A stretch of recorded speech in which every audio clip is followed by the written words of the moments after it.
फिरोज भाई बुला रहे मल्लू रवि साहब सभा अध्यक्षुलु मल्लू रवि गारू वेदिक మీద పెద్దలు పేరు పేరున నా కొలీగ్స్ పొలిటికల్ కొలీగ్స్ అందరూ కూడా పేరు పేరున ఇక్కడికి విచ్చేసిన కార్యకర్తలకు ఈ ప్రొటెస్ట్ లో పాల్గొన్న ప్రతి ఒక్కరు కూడా పేరు పేరున నమస్కారాలు తెలియజేస్తున్నాను। ఈ రోజు పార్లమెంట్ లో ఎంపీల సస్పెన్షన్ అనేది ఎంత దారుణమైన చర్య ఒకసారి ఆలోచించండి। ఇప్పుడే వక్తలందరూ మాట్లాడుతూ అందరూ చెప్పడం జరిగింది ఏ విధంగా జరిగింది, ఏ విధంగా ఇబ్బంది పెట్టిరు రాజ్యాంగాన్ని ఎట్లా కూని చేస్తున్నారో వక్తలందరూ చెప్పడం జరిగింది। నేను ఒకటే కోరుకుంటున్నా ఇక్కడికి విచ్చేసిన వాళ్ళందరినీ కూడా ఈ ధర్నా చౌక్ అఫీషియల్ గా మనకు లేకుండే కాంగ్రెస్ పార్టీ ఈ రాష్ట్రంలో రేవంత్ రెడ్డి గారి నాయకత్వంలో అధికారంలోకి వచ్చిన తర్వాత ధర్నా చౌక్ ని అఫీషియల్ గా ధర్నా చౌక్ కి ప్రారంభించిన ఘనత కాంగ్రెస్ పార్టీకే దక్కుతుంది। ఎందుకంటే ప్రజాస్వామ్యంలో ప్రతి పౌరునికి తమ బాధ వ్యక్తపరిచే ఒక వేదిక ధర్నా చౌక్లు, అదే లేకుండా చేసిన ఘనత ఈ పాత ప్రభుత్వానికి ఉండే। కానీ అది మనందరం కాల రాసిండు మన రేవంత్ రెడ్డి గారి నాయకత్వంలో ఈ రాష్ట్రంలో ఉన్న కాంగ్రెస్ కార్యకర్తలు మనతో పాటు నిలిచిన ప్రజలందరూ కలిసి। నేను ఒకటే కోరుకుంటున్నా ఇక్కడికి విచ్చేసిన వాళ్ళందరినీ కూడా, మీ అందరికీ తెలుసు పార్లమెంట్ లో జరుగుతున్న వికృత చేష్టలు, ఈ పార్లమెంట్ లో జరుగుతున్న విధి విధానాలు ఎంత దారుణంగా ఉన్నాయో మీరు అందరు చూస్తున్నారు। ఆశ్చర్యం కలిగిస్తుంటది। ఎలక్షన్లు దగ్గర పడ్డా కొద్దికి పాపం ఆర్మీ ఆఫీసర్ల మీద అటాక్స్ జరుగుతుంటాయి। అది ఎట్లా చెప్పాలో అర్థమవుతలేదు, కానీ ఎప్పుడు ఎలక్షన్స్ వస్తే అప్పుడు కొంతమంది ఆర్మీ ఆఫీసర్లకు హాని జరుగుతుంటది ఈ దేశం మీద। అది ఎందుకు జరుగుతుందో 9 సంవత్సరాలుగా అర్థం అవట్లేదు।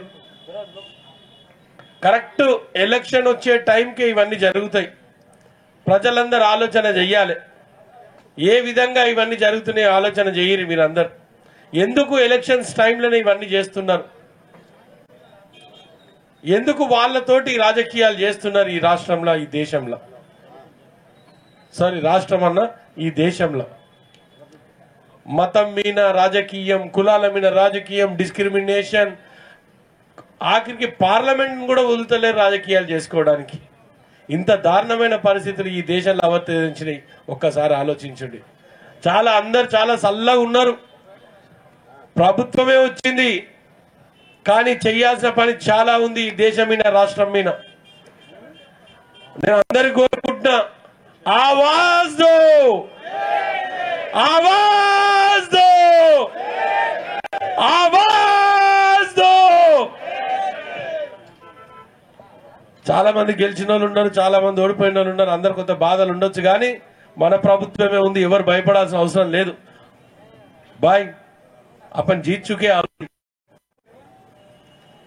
మనం గెలిచున్నాం, మన ముఖ్యమంత్రి ఉన్నాడు, మన క్యాబినెటే ఉన్నది, ఎవరు అధైర్యపడాల్సిన అవసరం లేదు।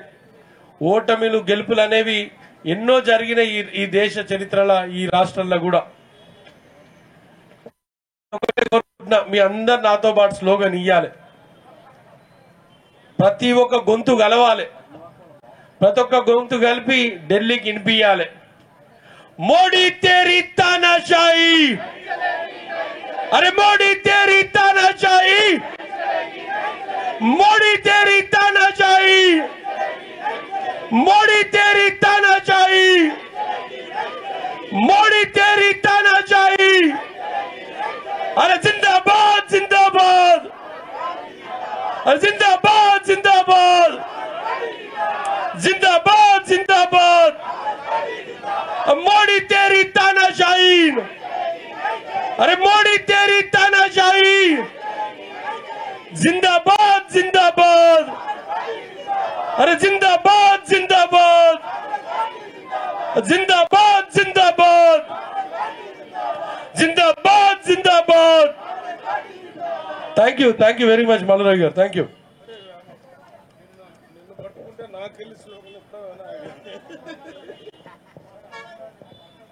ఇప్పుడు షిరాజ్ అమీనా ఖాన్ గారు ఉన్నారా? మా సంక్షిప్తంగా మాట్లాడాలి.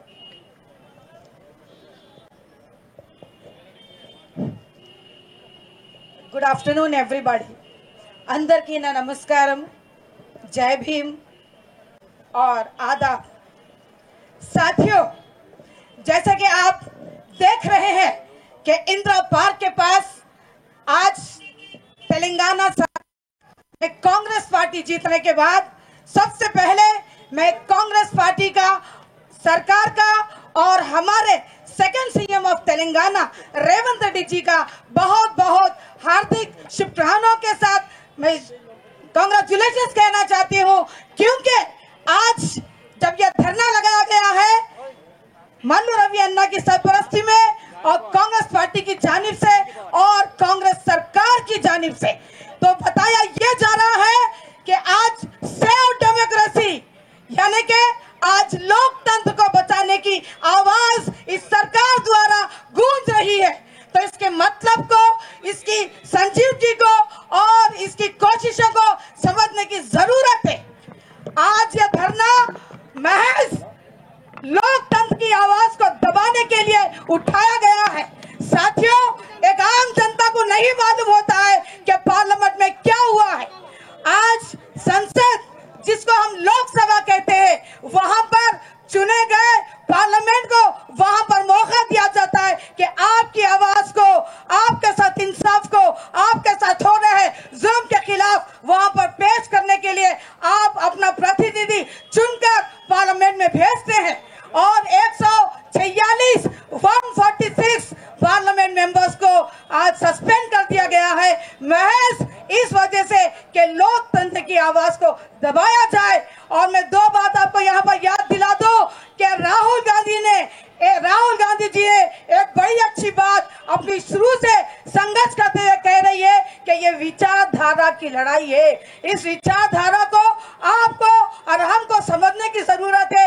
इसीलिए ये धरना रखा गया है कि ये विचारधारा एक तो हिंदुस्तान को बचाने की आवाज है और दूसरी तरफ आरएसएस की सोच बीजेपी के साथ है और वो हिंदुस्तान को सर्वनाश करने की बात रख रही है. लिहाजा हम सबको मिलकर एक आवाज, एक होने की जरूरत है. यही कहते हुए मैं जय हिंद करना चाहती हूँ और मुझे इस मौका देने के लिए मल्लू रवि जी का और कांग्रेस के तमाम लीडर्स का और मीडिया के भाइयों का शुक्रिया अदा करना चाहती हूँ कि मीडिया की आजादी बरकरार रहे, क्योंकि इस आवाज को बुलंद किया जा सकता है. जय हिंद, कांग्रेस जिंदाबाद.